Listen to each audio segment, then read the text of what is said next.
pessoal, boa noite. Passando aqui rapidinho para deixar essa receita aqui para vocês. Como a gente tá essa gripe, né, muito forte, que pegou muita gente, já teve óbito.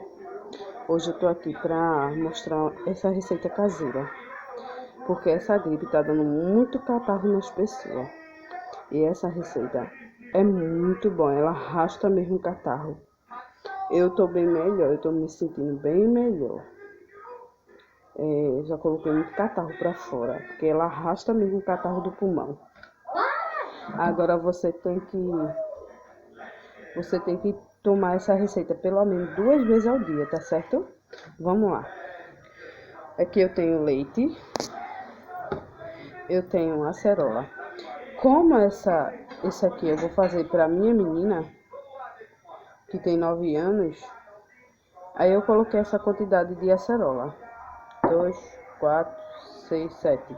Coloquei umas 7 acerolas, pode ser até 10. Você espreme essa acerola. Segura aqui, mãe. Você espreme essas acerolas. E o caldinho dela que vai sair, se não tiver paciência de espremer com a colher, pode espremer com a mão. Como minha mão tá limpa, eu vou espremer com a mão. Ó. Você espreme essas acerolas todinha. Tá vendo? Espreme as acerolas todas. Aí, esse caldinho dela, coloca aqui, Clara. Ó o caldinho dela que saiu. Esse caldinho, você vai colocar, se tiver mel em casa, 1 colher de sopa de mel. E metade da colher de sopa de leite em pó. Mexe tudo. Ó. Olha só como fica. Você mexe tudo.